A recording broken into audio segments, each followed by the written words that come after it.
ಹೆಸರು ಕಾರ್ತಿಕ್. ನಾನು 9ನೇ ತರಗತಿಯಲ್ಲಿ ಓದುತ್ತಿದ್ದೇನೆ. ನಮ್ಮ ಶಾಲೆಯ ಹೆಸರು ಕರ್ನಾಟಕ ಪಬ್ಲಿಕ್ ಸ್ಕೂಲ್ ಮರಡಿಹಳ್ಳಿ, ಹಿರಿಯೂರು ತಾಲೂಕು, ಚಿತ್ರದುರ್ಗ ಜಿಲ್ಲೆ. ನಮ್ಮ ಶಾಲೆಯಲ್ಲಿರುವ ಸಂಗೀತ ಕೊಳವೆಗಳ ಬಗ್ಗೆ ತಿಳಿದುಕೊಳ್ಳೋಣ. ವಸ್ತುಗಳ ಕಂಪನದಿಂದ ಶಬ್ದ ಉಂಟಾಗುತ್ತದೆ ಎಂದು ನಿಮಗೀಗ ತಿಳಿದಿದೆ. ಇಲ್ಲಿ ತೂಗಿ ಬಿಟ್ಟಿರುವ ಕೊಳವೆಗಳನ್ನು ನಿಧಾನವಾಗಿ ತಟ್ಟಿದಾಗ ಅದರೊಳಗಿನ ಅಣುಗಳು ಕಂಪಿಸುವುದರಿಂದ ನಾದ ಹೊರಡುತ್ತದೆ. ಪ್ರತಿಯೊಂದು ಕೊಳವೆಯಿಂದಲೂ ಬೇರೆ ಬೇರೆ ಶ್ರುತಿಯ ನಾದವು ಹೊರಡುತ್ತದೆ ಎಂಬುದನ್ನು ಗಮನಿಸೋಣ. ಕೊಳವೆ ಉದ್ದಕ್ಕೆ ಅನುಗುಣವಾಗಿ ಶ್ರುತಿ ವ್ಯತ್ಯಾಸವಾಗುತ್ತದೆ. ಉದ್ದ ಹೆಚ್ಚಾದಂತೆ ನಾದವು ಕಡಿಮೆಯಾಗುತ್ತದೆ. ಉದ್ದ ಕಡಿಮೆಯಾದಂತೆ ನಾದವು ಹೆಚ್ಚುತ್ತದೆ. ನನ್ನ ಹೆಸರು ಭಾಸ್ಕರ್ ಎಸ್.ಟಿ. ಇದು ಮಸೂರದಿಂದ ಪ್ರತಿಬಿಂಬ. ಈ ಪ್ರದರ್ಶಿಕೆಯಲ್ಲಿ ಒಂದು ಪೀನ ಮಸೂರವಿದೆ ಮತ್ತು ಸ್ವಲ್ಪ ಅಂತರದಲ್ಲಿ ಉಜ್ಜಲ್ಪಟ್ಟ ಗಾಜಿನ ಫಲಕವಿದೆ. ಮಸೂರದ ಮುಂದೆ ಇರುವ ವಸ್ತುವಿನ ಪ್ರತಿಬಿಂಬವನ್ನು ಗಾಜಿನ ಫಲಕದ ಮೇಲೆ ಕಾಣಬಹುದು.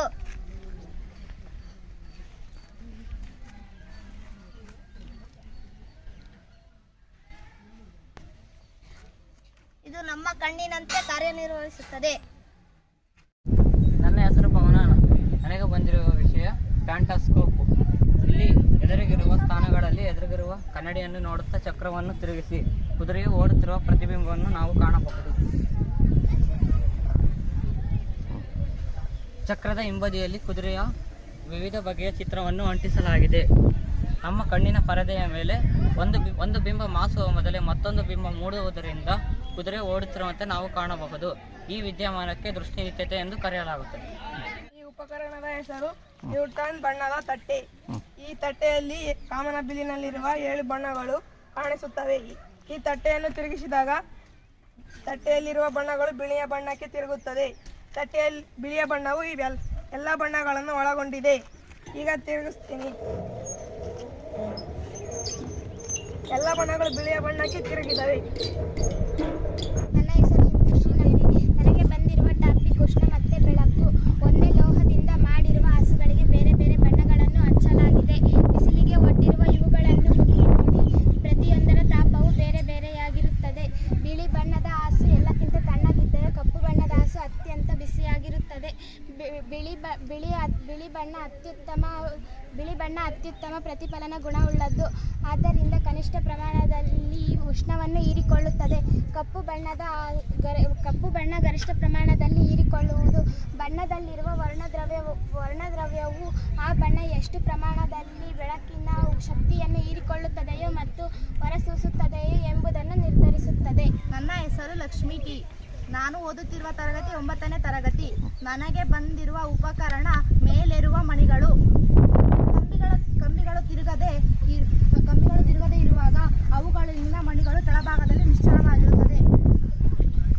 ಕಂಬಿಗಳ ಆವರ್ತನೆಗೆ ಒಳಪಟ್ಟಾಗ ಮಣಿಗಳು ನಿರ್ದಿಷ್ಟ ಎತ್ತರಗಳಿಗೆ ಏರುವುದನ್ನು ಕಾಣಬಹುದು.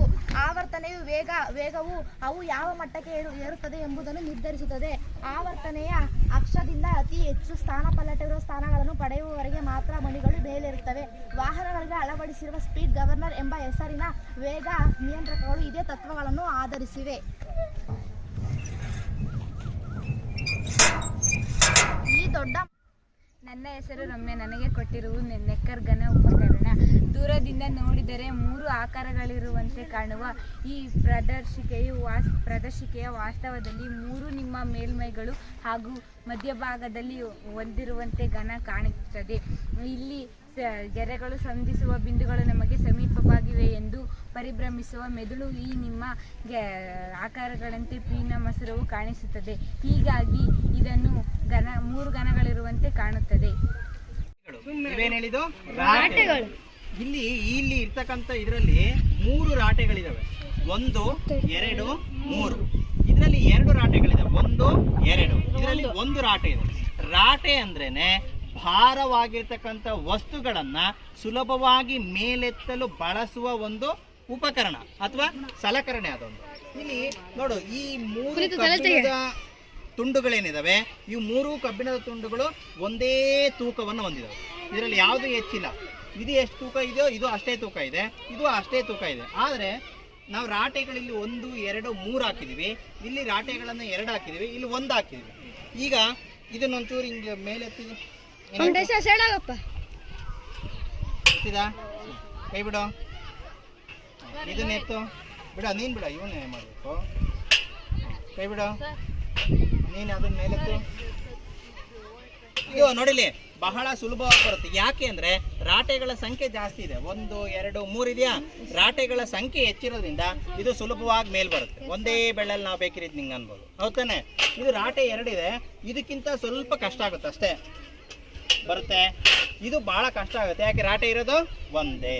ಹಾಗಾಗಿ ರಾಟೆಗಳ ಸಂಖ್ಯೆ ಹೆಚ್ಚಿದಂತೆಲ್ಲ ನಾವು ಈ ಭಾರವಾದ ವಸ್ತುಗಳನ್ನು ಸುಲಭವಾಗಿ ಮೇಲೆ ಎತ್ತಬಹುದು.